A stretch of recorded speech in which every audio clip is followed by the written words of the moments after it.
बिस्मिल्लाहिर्रहमानिर्रहीम। अस्सलाम वालेकुम नाज़रीन, आप यूट्यूब चैनल देख रहे हैं। मैं इमरान ख़ान हूँ। बात है 2 साल पहले की। एग्जैक्टली आज से 2 साल पहले 9 अप्रैल 2022 को मुझे एक टेलीफ़ोन आया और मुझे ये कहा गया कि प्राइम मिनिस्टर हाउस में आपको एक मीटिंग के लिए बुलाया जा रहा है, अब प्राइम मिनिस्टर हाउस में पहुँचिए। मैं लाहौर में था और यहाँ से फिर मैंने फ़ौरी तौर पर कूच किया। मेरे साथ मेरे एक कज़न उस वक्त मौजूद थे, बड़े अच्छे दोस्त भी हैं वो मेरे, मैं उन्हें भी साथ ले गया। मेरी टीम के लोग थे, उन्हें मैंने कॉल किया, वो मुझे रास्ते में मिले, उन्हें भी साथ ले गया। हम 2 गाड़ियों में भर के इस्लामाबाद की तरफ चले गए। इस्लामाबाद में जो बाकी सहाफ़ियों को वज़ीर-ए-आज़म हाउस में बुलाया गया था वो सारे इस्लामाबाद में ही मौजूद थे और कुछ सहाफ़ी मेरे से पहले वज़ीर-ए-आज़म हाउस पहुँच चुके थे और कुछ मेरे बाद पहुँचे। एक कैबिनेट की मीटिंग हुई थी उस रात प्राइम मिनिस्टर ऑफिस में। ये आखिरी काबीना की मीटिंग थी जिसको चेयर किया था इमरान खान साहब ने बतौर वज़ीर-ए-आज़म। और उस मीटिंग में कुछ बड़े अहम फैसले मुतवक्के थे जिनकी बुनियाद पर हम कुछ सहाफ़ियों को बुलवाया गया था। 7 में से 6 सहाफ़ियों का तो मुझे कंफर्म आज भी याद है, एक का नाम मुझे थोड़ी सी कन्फ्यूजन है। इसमें मैं था, शहीद अरशद शरीफ थे, साबिर शाकिर भाई थे, मुईद पीरज़ादा भाई थे। इसमें मेरे भाइयों की तरह जमील फ़ारूकी, वो वहाँ पे उस दिन मौजूद था। उसके अलावा वहाँ पे फ़रिया इदरीस साहिबा मौजूद थी और गालिबन जो एक शख्सियत हैं वो ख़ावर घुम्मन साहब थे, जहाँ तक मुझे याद पड़ता है। मुझे आई एम नॉट श्योर, लेकिन मेरे ख्याल में वो थे।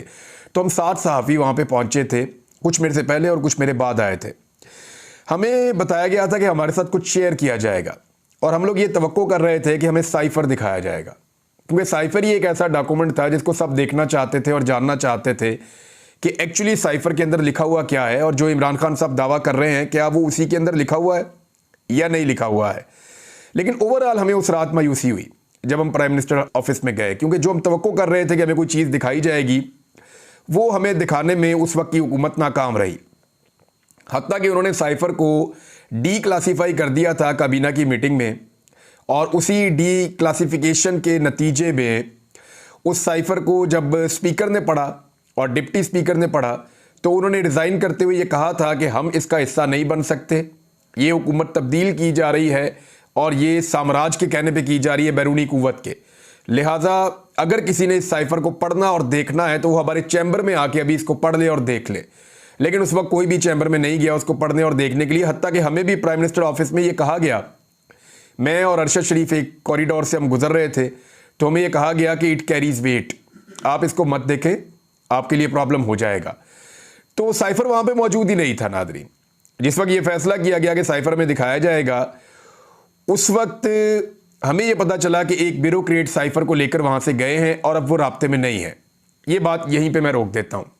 उस दिन और क्या हुआ, एक तो ये हुआ कि पहली मर्तबा ऐसा हो रहा था कि जो सहाफ़ी वहाँ पे मौजूद थे उनमें से किसी को भी मना नहीं किया गया अपना मोबाइल टेलीफोन अंदर ले जाने से। हम सारे पहली मर्तबा अपने मोबाइल फ़ोन जो है वो अंदर लेकर वज़ीर-ए-आज़म हाउस में घूम रहे थे। इमरान खान साहब एक मीटिंग कर रहे थे और उसके बाद इमरान खान साहब की हमारे साथ मुलाकात करवाई गई। ये मुलाकात जो है ये बाहर लॉन के अंदर कुर्सियां लगाई गई, वहाँ पे मुलाकात करवाई गई। शायद इमरान खान साहब और उनके लोगों को ऐसा लगता था कि अंदर अगर ये मुलाकात होगी तो ये टेप हो सकती है या इसको बग किया जा सकता है। इस किस्म के खदशात इमरान खान साहब के और उनके लोगों के दिमाग में थे। तो बाहर लॉन के अंदर कुर्सियाँ लगाई गई और वहाँ पर हमें बिठाया गया। हमें ऐसा उस दिन महसूस हो रहा था कि हम 2 अलग अलग मुल्कों की सरहद पे खड़े हुए हैं या 2 अलग अलग रियासतों की सरहद के ऊपर हम खड़े हैं, मुखालिफिन की सरहद पे हम खड़े हैं। वो इसलिए कि इससे पहले जब भी हम प्राइम मिनिस्टर ऑफिस में जाते थे तो हमें लगता था कि प्राइम मिनिस्टर ऑफिस के अमले का रवैया कुछ और होता था। उस दिन हमने देखा जो वहाँ पे ऑफिसर्स और अमला है उनका रवैया कुछ और है। ऐसा लगता था शायद वो चाह रहे हैं कि हम वहाँ से चले जाएं वापस। और जब अब सहाफ़ी को ऐसा महसूस होता है ना कि यहाँ से हमें कोई चाह रहा है कि हम वापस चले जाएँ, तो सहाफ़ी को लगता है कि यहाँ पर कोई बहुत बड़ी खबर है, मुझे यहीं पर रुकना चाहिए। तो इसको हमने भांप लिया था, तो हम वहाँ पे काफ़ी देर तक रुके रहे। इमरान खान साहब से हमारी मुलाकात लगभग आधे घंटे से ज़्यादा हुई और ये बाहर लॉन में बैठकर मुलाकात हो रही थी। कुछ चीज़ें मैं आपको बताता हूँ जो शायद मैं आपको पहले नहीं बता पाया। वहाँ 2 लाइनें लगाई गई थी ऐसे, कुछ चेयर्स यहाँ पड़ी थी, कुछ चेयर्स इस तरफ पड़ी थी और सामने इमरान खान साहब की 3-4 चेयर्स थी। एक में इमरान खान साहब बैठ गए और उन्होंने मुझे इशारा किया कि इमरान आप इधर आ जाएँ। मुझे बड़ी हैरत हुई, मैंने कहा जी मेरी जगह उधर है, मैं उधर बैठता हूँ। और मैं वैसे भी थोड़ा इस तरह इन चीज़ों का मैं एहतियात करता हूँ कि मैं जो मेरी जगह है वहीं पे मैं बैठूँ। तो इमरान खान साहब ने कहा कि आज आपकी नौकरी चली गई है, यू आर द विक्टिम। उस दिन मुझे अलीम खान ने नौकरी से निकाला था और ये खबर पूरे पाकिस्तान में फैल गई थी। तो इमरान खान साहब ने कहा दैट इज़ वाई मैं आपको कह रहा हूँ कि इधर आके बैठ जाए, आपकी नौकरी चली गई है। एक जारी यकजहती तौर एक कुछ चीज़ थी। तो अरशद शरीफ साहब ने मुझे यहाँ कंधे से पकड़ा, हालांकि मेरे साथ उनका इतना ज़्यादा उस वक्त ताल्लुक नहीं था। उन्होंने मुझे कंधे से पकड़ा और पुश किया और कहा आप बैठ जाएं यहाँ पे, टुडे यू आर स्पेशल। तो मैंने वहाँ बैठने के बाद कहा कि अगर किसी और को अपनी नौकरी से प्यार नहीं है तो वो इमरान खान की दूसरी तरफ आके बैठ जाए। और ये मजाक में हम बात कर रहे थे, लेकिन उसके बाद संजीदा बातचीत शुरू हुई। इमरान खान साहब बैठे, उनका सारा का सारा फोकस इस बात के ऊपर था कि साम्राज्य आ रहा है, मैं इसको कभी तस्लीम नहीं करूंगा। ये जिस तरीके से मेरी हुकूमत गिरा रहे हैं ये गैर कानूनी गैर आईनी तरीका है। मैं अदालतों में भी जाऊंगा, मैं पब्लिक में भी जाऊंगा, मैं डेमोक्रेट हूं, मैं हार नहीं मानूंगा। वो ये एक सियासी तकरीर कर रहे थे। हमने बार बार उनसे जनरल बाजवा और जनरल फैज के बारे में पूछा, लेकिन इमरान खान साहब उस बारे में बात करने से उस रात वहां पर गुरेज कर रहे थे। लेकिन वो ये कह रहे थे कि आप सब कुछ जानते हैं और अवाम के सामने सारा कुछ आहिस्ता आहिस्ता आ जाएगा। वो बार बार यही कह रहे थे कि ये खत है या साइफर है जिसके नतीजे में मेरी हुकूमत गिराई जा रही है, और ये हुकूमत गिराने के अंदर जो लोग शामिल हैं वो पाकिस्तान की इकॉनमी को तबाह करेंगे, वो पाकिस्तान को नुकसान पहुंचाएंगे। अच्छा, एक और सवाल जो बहुत बड़ा सवाल था, क्या इमरान खान उस रात आर्मी चीफ को हटाने वाले थे? क्योंकि बहुत सारी जगहों पे ऐसी खबरें चल रही थी और आधी रात को अदालतें भी खुल गई थी कि कहीं मार्शल लॉ ना लग जाए या कोई एडवेंचर ना हो जाए या कोई ऐसी चीज़ ना हो जाए। और ऐसे लोगों की दरखास्त के ऊपर खुली थी जिनके बारे में अदालत में उनके दाखिले तक मना थे। ऐसे लोगों को इस्तेमाल किया गया था उस रात। इमरान खान साहब के कंट्रोल के अंदर इंतजामिया नहीं थी। ये मैं आपको बताता हूँ आगे जाके कैसे हमें ये सारा कुछ पता चला। हम जब वहाँ पे बैठे और बातचीत शुरू हुई तो साबिर शाकिर साहब जो है वो अपने मोबाइल को बहुत एक्टिवली देख रहे थे और उसके अंदर खबरें आ रही थी लगातार, और वो उन खबरों को उस मीटिंग के अंदर शेयर करते जा रहे थे। वहाँ पे मौजूद थे शहबाज गिल साहब, गालिबन वो भी चीज़ें शेयर कर रहे थे कि अपडेट डेवलपमेंट हो गई है, अब ये डेवलपमेंट हो गई है, इस वक्त जो है वो अदालत खुल गई है, इस्लामाबाद हाई कोर्ट भी खुल गई है, सुप्रीम कोर्ट ऑफ पाकिस्तान के जजेस भी पहुँच गए हैं। साबिर शाकिर साहब ने गालिबन ये रिपोर्ट किया कि बाहर जो है आपके वज़ीर-ए-आज़म ऑफिस के कैदियों वाली वैगन भी पहुँच गई है। फिर ये रिपोर्ट किया गया कि रेड जोन को सील कर दिया गया है, बहुत बड़ी तादाद में कंटेनर्स लगा दिए गए हैं। तो इमरान खान साहब ने कहा कि ये इस्लामाबाद की इंतजामिया किससे ऑर्डर्स ले रही है? ये सवाल जो है ये फिर अरशद शरीफ साहब ने इसके ऊपर बात की और उन्होंने पूछा दोबारा भी। तो इमरान खान साहब ने कहा कि हमसे ऑर्डर्स नहीं लिए जा रहे, यानी उस वक्त वज़ीर-ए-आज़म ऑफिस जो है वो इस्लामाबाद को कंट्रोल नहीं कर रहा था। ये मैं आपको क्लियरली बता रहा हूँ। वज़ीर-ए-आज़म इमरान खान था, उसकी काबीना मौजूद थी, काबीना की मीटिंग हो चुकी थी, अभी तक इमरान खान की हुकूमत ख़त्म नहीं हुई थी, लेकिन इमरान खान साहब की जो हुकूमत है वो इस्लामाबाद की इंतज़ामिया को कंट्रोल नहीं कर पा रही थी, चीज़ें उनकी कंट्रोल से बाहर चली गई थी। अच्छा, उसके बाद ये हुआ कि जब ये बताया गया इमरान खान साहब को कि कैदियों वाली वैगन पहुँच गई, अदालतें खुल गई, रेड जोन सील हो गया, और ये बात भी उन्होंने कही कि हम तो यहाँ से कोई ऑर्डर नहीं दे रहे, तो ये किसके लिए, कैसे ये ऑर्डर, किसके ऑर्डर मान रहे हैं इस्लामाबाद की इंतज़ामिया वाले? जब इमरान खान साहब ने ये सवालात उठाए तो इस पर डिस्कशन हो रही थी, तो इमरान खान साहब ने वहाँ पूछा कि देखना कोई रह तो नहीं गया इस मुल्क में जो मेरे खिलाफ ना हो। ये वो जुमला है जो मैंने उसी रात वहाँ प्राइम मिनिस्टर ऑफिस से रिपोर्ट किया था, और ये शायद पाकिस्तान के अवाम को चुभ गया जाके जुमला, और उन्होंने अगले दिन जो पूरे पाकिस्तान में एहतजाज किया उस पर उन्होंने जो बैनर्स उठाए हुए थे, जो हाथों के अंदर उन्होंने प्ले कार्ड्स उठाए हुए थे, उन्होंने उनमें लिखा हुआ था कि खान साहब देखना कोई शहर रह तो नहीं गया जो आज आपके लिए बाहर ना निकला हो। तो इस तरीके से लोगों ने इसको महसूस किया जो इमरान खान साहब ने एक बात वहाँ पे उठाई। अच्छा, इमरान खान साहब के साथ हम बैठे, उनके साथ हम बात करते रहे। इमरान खान साहब को ऐसा लग रहा था कि ट्रस्ट का मसला हो रहा है, यानी वहाँ पे कुछ ऐसे लोग आ जा रहे थे जो पॉलिटिकल लोग थे उस लॉन के अंदर, जिनके आने पे मैं महसूस करता था कि इमरान खान साहब थोड़ा सा अपने आप को होल्ड कर लेते थे और उनके जाने के बाद दोबारा इमरान खान साहब बात करते थे। वो लोगों को मैं जानता हूँ, यानी वहाँ पे चंद लोग मौजूद थे जिनमें दो ऐसे लोग थे जिनको मैंने उस दिन बहुत परेशान भी देखा और इमरान खान के साथ पूरा जुड़ा हुआ देखा, जिनमें शहबाज गिल और मुराद सईद थे। कुछ ऐसे लोग मौजूद थे जो बिल्कुल रिलैक्स थे, उनको आइडिया था कि ये हो जाएगा। हमें ऐसा लगा कि इमरान खान साहब सिर्फ ये चाहते हैं कि हम इस सारी सूरत को विटनेस कर लें, और उन्हें ये आइडिया हो गया है कि जो देखने के लिए हमें बुलाया गया था या जो हमें दिखाना था वो हमें अब नहीं दिखाया जा सकता। लेकिन उन्होंने फिर भी हमें वक्त दिया। उस वक्त भी वो नहीं चाहते थे कि मीडिया वहाँ से कोई मनफी तासुर लेकर जाए, लिहाजा उन्होंने हमारे साथ जो मुलाकात की उसमें मैंने जो महसूस किया, बाकी सहाफ़ी इसकी तस्दीक कर सकते हैं कि वो बहुत कॉन्फिडेंट थे, वो बहुत मजबूत आसाब के मालिक दिखाई दे रहे थे। वो ये मैच हार रहे थे और उनकी शिकस्त यकीनी थी, लेकिन इस वक्त भी वो मायूस नहीं लग रहे थे। यानी ऐसा लग रहा था कि वो एक नई शुरुआत करने जा रहे हैं। उनकी बॉडी लैंग्वेज बड़ी पॉजिटिव थी। बॉडी लैंग्वेज इमरान खान की ऐसे थी कि जैसे कुछ हुआ ही नहीं। यानी वहां पे मौजूद बाकी लोगों की हवाइयां उड़ी हुई थी, बहुत सारे लोग परेशान थे, दिक्कत में दिखाई दे रहे थे, लेकिन इमरान खान साहब बहुत पुरसकून थे और इत्मीनान उनके चेहरे पे नजर आ रहा था। फिर हमसे जब उनकी मुलाकात खत्म हुई तो गालिबन उनको बुलाया गया किसी और मुलाकात के लिए, वो वहां चले गए और हम लोग वजीर आजम हाउस में चलना फिरना शुरू हो गए क्योंकि खबर हमें मिले।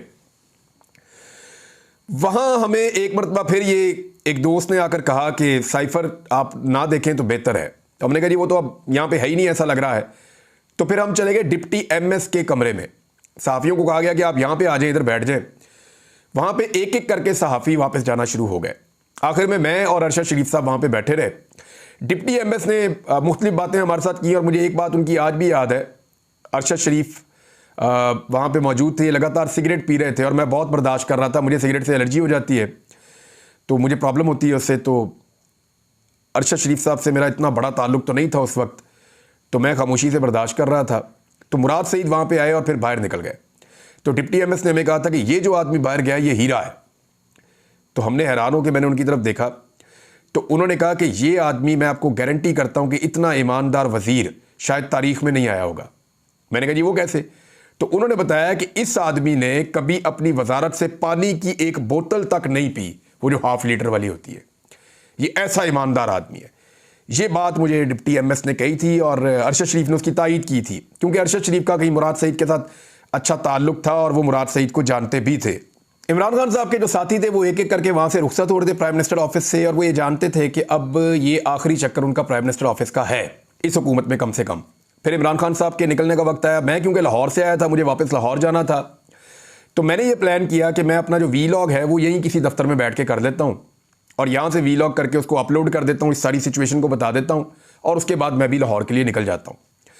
तो मैंने वहाँ पे अमले से जब बात की, उन्होंने कहा जी इधर कहीं आप बैठ जाएं।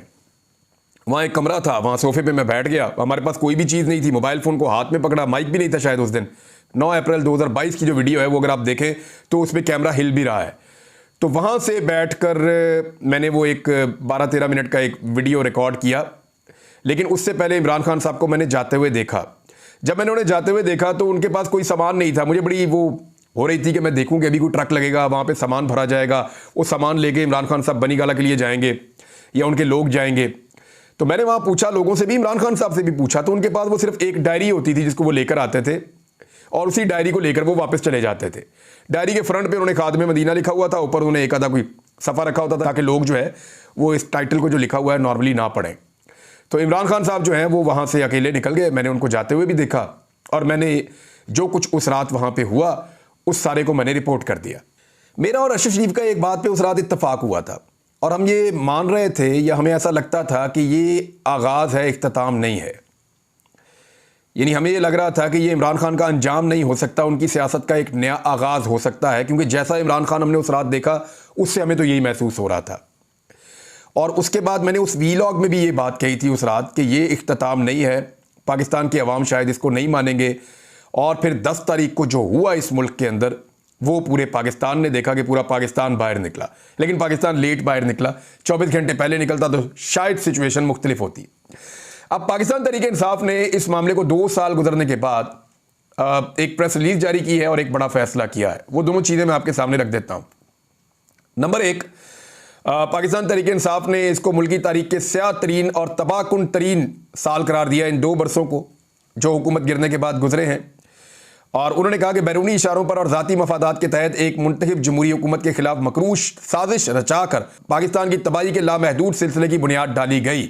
उस दिन एक मुंतखब जमहूरी हुकूमत का तख्ता उलटकर पाकिस्तान में लाकानूनियत, दस्तूर और कानून की पामाली और जमहूरियत की खुली आबरू रेजी का सिलसिला बद शुरू किया गया। अदलिया की आज़ादी को हर सतह पर सलब करके इन 2 सालों में उसे इंसाफ के कत्ल में मरकजी सहूलतकार बनाया गया।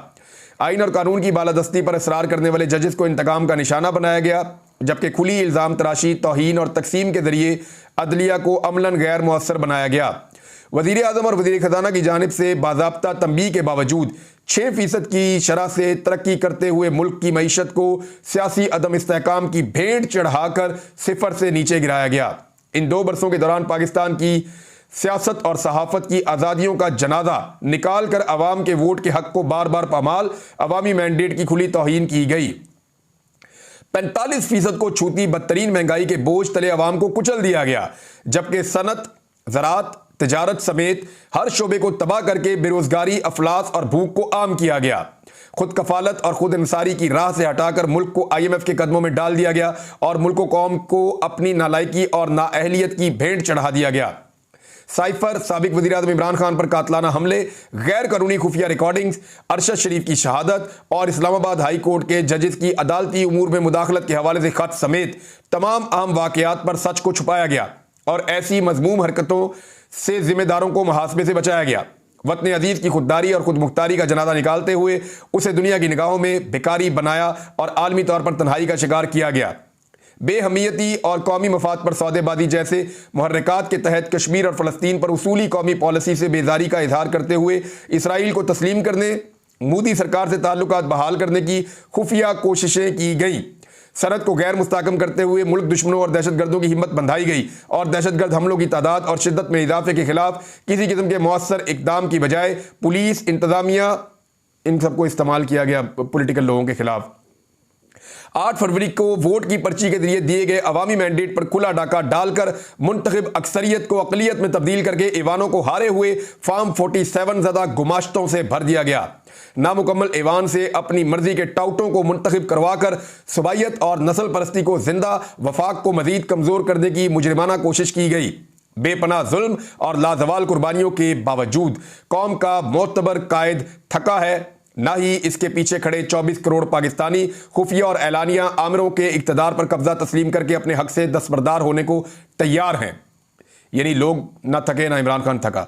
आइन को गैर मुताल्लिक करके इक्तदार पर जबरदस्ती कब्जा जमाने वालों की राह रोकने, उन्हें दस्तूर का पाबंद बनाने और उनसे अपना मैंडेट और मुस्तकबिल वागुजार करवाने के लिए अवाम जल्द एक तारीखी तहरीक के लिए निकल रहे हैं। साथ ही इसका जो एक पहला ऐलान किया उन्होंने कहा जी 2 साल मुकम्मल हो गए। तहरीक इंसाफ ने बड़ा ऐलान किया है।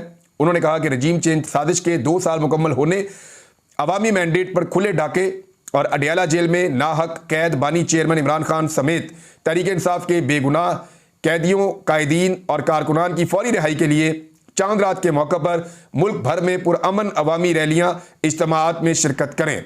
यानी अब चांद रात पे तो पुलिस लोगों को नॉर्मली नहीं मारती, गिरफ्तार नहीं करती, लोगों की ईद खराब हो जाती है। देखना है इस मरतबा हुकूमत क्या करती है। लेकिन चांद रात भी है और पुरअमन एहतजाज भी है। देखते हैं कि लोग कितनी बड़ी तादाद में निकलते हैं। लेकिन एक चीज़ मैंने इन 2 सालों में महसूस की है, पाकिस्तानियों का शऊर, पाकिस्तानियों की समझ, मामलात के बारे में पाकिस्तानियों का नॉलेज और इश्यूज़ पे पाकिस्तानियों की ग्रिप कभी इतनी मजबूत नहीं थी जितनी अब है। पाकिस्तानी इस मुल्क और इसके मसाइल के बारे में और हकीकी मसाइल के बारे में कभी इतना नहीं जानते थे जितना अब जानते हैं। ये मुल्क पिछले 2 सालों में बहुत बुरे हालात से गुजरा होगा, लेकिन ये मुल्क जाग रहा है। अब तक के लिए इतना ही। अपना ख्याल रखिएगा, अपने चैनल का भी। अल्लाह हाफ़िज़।